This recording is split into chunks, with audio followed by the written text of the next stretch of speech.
Now the pressure goes on to Argentina to potentially put this one away. If there's one thing I've learned during my time in college, it's that sometimes the best opportunities are the ones you create yourself. It was the summer of 2023. I had just completed my freshman year at Arizona State University, a dismal year in my mind. I did not get too many opportunities in play-by-play and other aspects of sports journalism. I had a conversation that summer with Ryan Sikora, at the time the sports director at a student-run radio station. He saw my work ethic, specifically calling games during the 2022 FIFA World Cup on my YouTube page. Puts it right in the back of the net! Argentina are champions of the world! Fast forward to that summer, and that conversation motivated me to call Women's World Cup games, oftentimes at 3 a.m. in the morning because they took place in Australia and New Zealand. Now, you're probably wondering, what does this have to do with this episode? Well, it's related to my first interviews of the podcast that set the tone for this series. So that's the real, what we call SASH 1.0. We got involved in SASH 2.0. That's Tom McCabe, former president of the Society of American Soccer History, also known as SASH. She was the archive manager at the first Hall of Fame. And my dad was on the board of directors trying to fundraise, just trying to keep the hall afloat. And this is James Brown, current vice president of SASH. They both live in Europe, McCabe in London, Brown in France. Because of availability, I had to return to my late night actions, a morning meeting for them.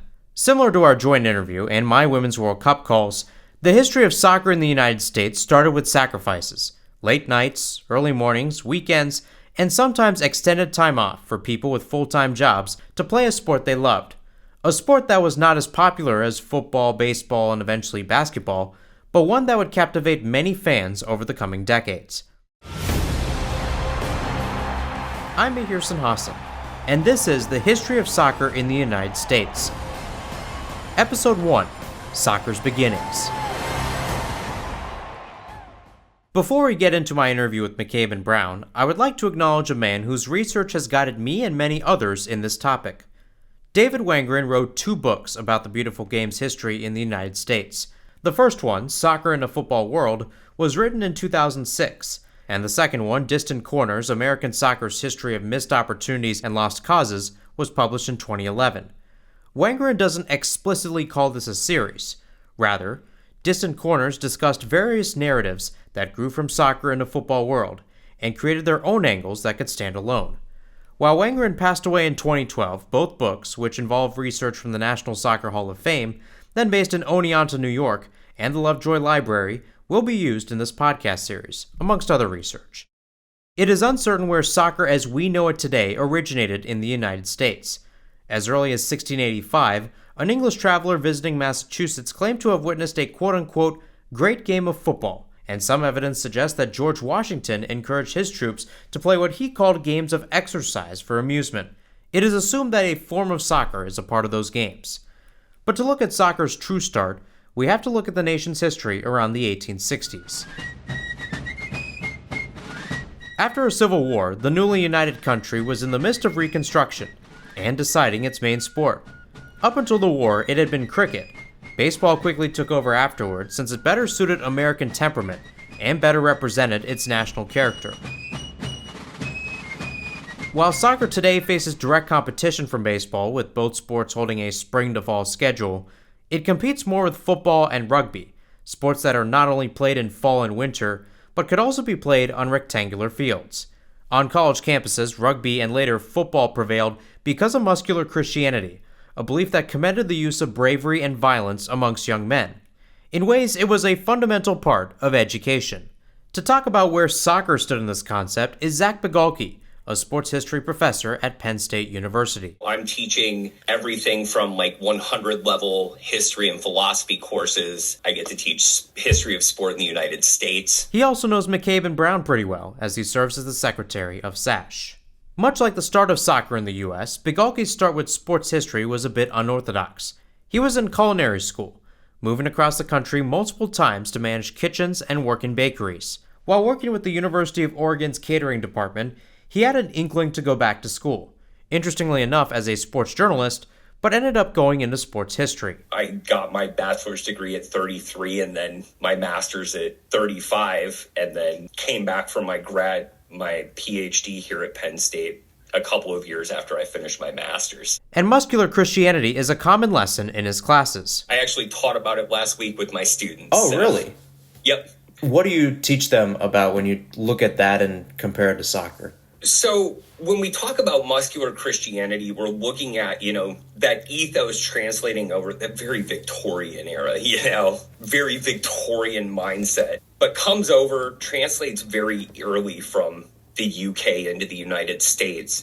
They're forming early games, and because they're creating these really popular games, basketball and volleyball, and, you can just show up and play. That's not to say soccer certainly had a place in that, sort of pantheon of sports that are being played during that time. And I think it really does matter very regionally. Certain pockets are playing the game, certain communities are playing the game within larger communities. And these pockets were spread out across the country. Minneapolis, Miami, Cincinnati, Detroit, all the way up to Vermont, all the way in Hawaii. Some of Bigalke's research looks at the 1912, 1921, and 1931 editions of the Statistical Abstract of the United States, a synopsis of social demographics printed by the Bureau of the Census, and what it says about immigration patterns in 3 regions: New England, which includes Connecticut, Massachusetts, and Rhode Island; Mid-Atlantic, so Pennsylvania, New Jersey, and New York; and the Midwest, made up of cities such as St. Louis. Nationally, about a third of the population were either immigrants or children of immigrants. Yet in New England and Mid-Atlantic, immigrants were the majority, while the Midwest was just above 40% until 1931.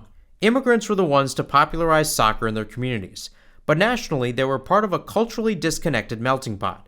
And to unite the country, soccer needed a war eagle. Enter Tom Cahill, who often gets called the father of American soccer. McCabe, who discussed Cahill's legacy on his podcast An American Game, said that the St. Louis native was trying to pull up the ladder in his work. He's looking to Americanize the game, right? He wants less of a Scottish or European influence, and let's do it the American way. But doing it the American way meant being brash and possibly insincere, which led to Cahill developing an edgy reputation. He's always willing to fight, and a lot of it is because he wants the power. That willingness to fight was cultivated at a young age. Born in the mid-1860s to Irish parents, the Cahills moved from Yonkers, New York to St. Louis, where the notorious Kerry Patch, essentially the Irish-American mob, further toughened Tom during his childhood. The local media saw his wounds from gunfights and his use of guns, and nicknamed him Bullets. Now, Bullets' introduction to soccer came in 1884, when a Canadian team visited St. Louis. Cahill said that he just wanted to see the ruckus that was going on for the Christmas Day match. What he saw that day fascinated him enough to keep the game with him until his grave. After playing for 2 years, he became a soccer coach, and later, he becomes this kind of soccer mogul, this promoter, this impresario. Cahill's ultimate mission was to shake the game free from the old regime as a secretary with the American Amateur Football Association, or the AAFA for short.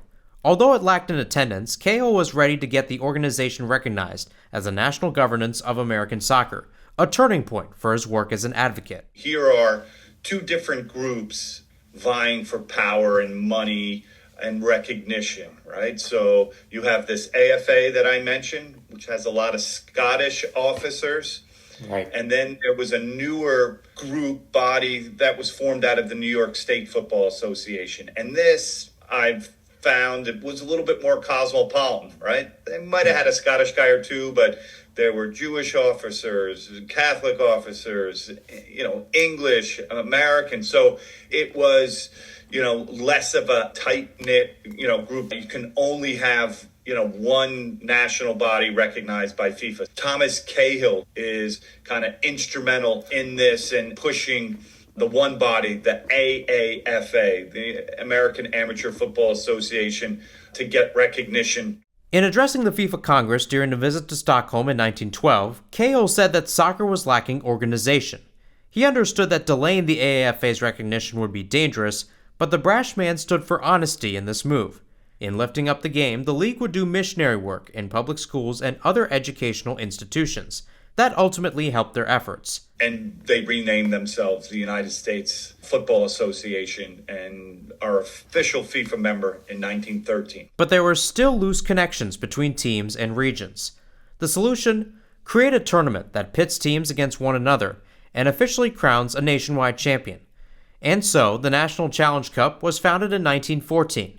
It still exists today as the U.S. Open Cup, which featured 96 teams in 2025, from semi-professional sides all the way up to Major League Soccer. 40 teams participated back in 1914, in wintertime.